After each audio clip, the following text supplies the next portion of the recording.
Bismillahirrahmanirrahim. Assalamualaikum warahmatullahi wabarakatuh. Teman-teman, semoga dalam keadaan sehat selalu.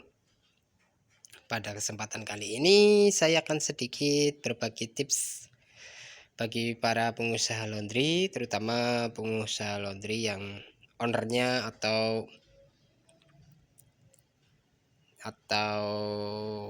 pengusaha laundry pemula ya. Ownernya masih mengurusi laundryan sendiri atau buat karyawannya atau pekerjanya ya. Di sini bila kita membeli paket setrika listrik seperti ini ya, itu bawaan dari setrikanya itu menggunakan kayu seperti ini ya teman-teman. Ini menggunakan kayu panjang, dan kalau belum terbiasa menggunakan setrika ini, dia tangan kita ya atau tangan pegawai kita akan terasa sakit ya, karena ini juga genggamannya cukup besar ya, seperti ini kayunya. Ini saya di sini tidak menggunakan kayu ini ya teman-teman, namun saya memodifikasi ya dengan cara menggunakan pipa ya, pipa paralon seperti ini, lalu kita tambahkan busa ya seperti ini, biar nyaman digenggam, tidak sakit atau kapalan di tangan ya, seperti ini teman-teman. Dulu awal-awal saya menggunakan setrika uap, itu tangan saya itu kapalan banyak sekali di sini.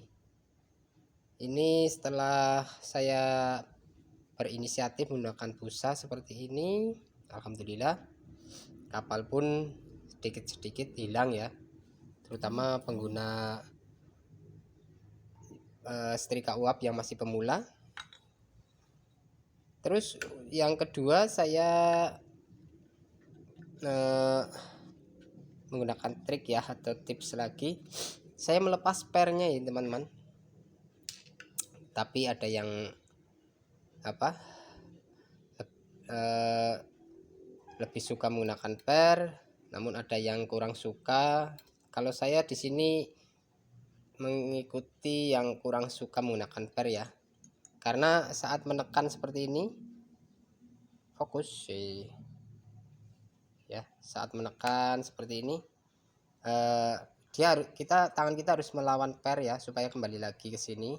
Namun dengan melepas per ini, kita lebih fleksibel ya untuk memainkan tuas ini. Mendorong dengan sedikit saja dia udah langsung terbuka uapnya.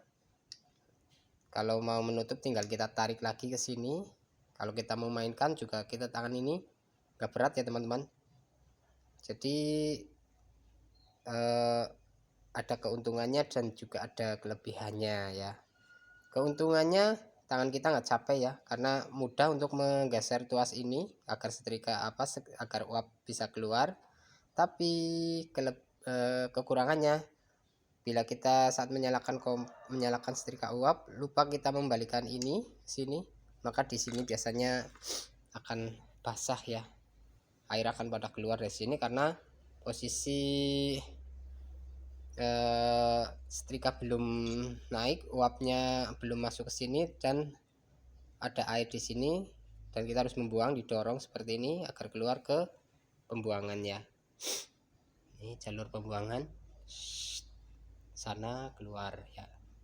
Kalau ini jalur masuk dari sini, ini masuk ya, sana ke boiler ya. Jadi seperti itu ya teman-teman.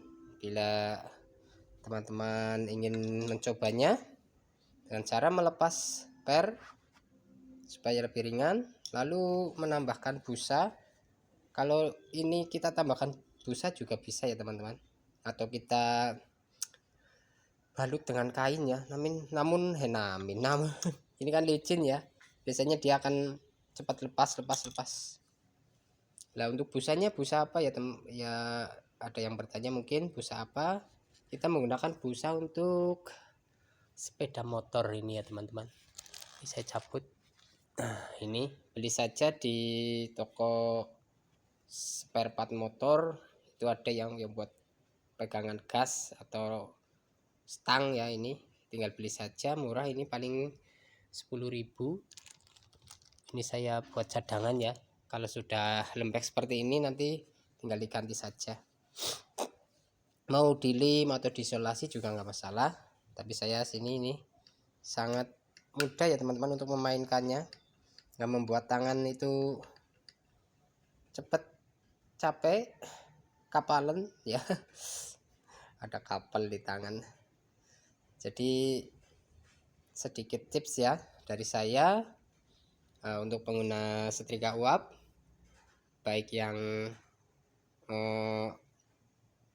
ownernya ataupun kok nggak nyala ya teman-teman, sorry nih, ataupun pekerjanya ya.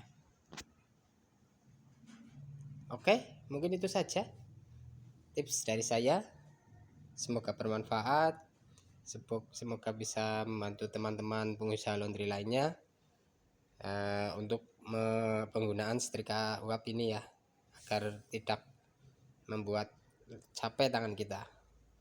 Oke, terima kasih telah menonton, semoga videonya bisa bermanfaat. Akhir kata, billahi taufiq wal hidayah. Assalamualaikum warahmatullahi wabarakatuh.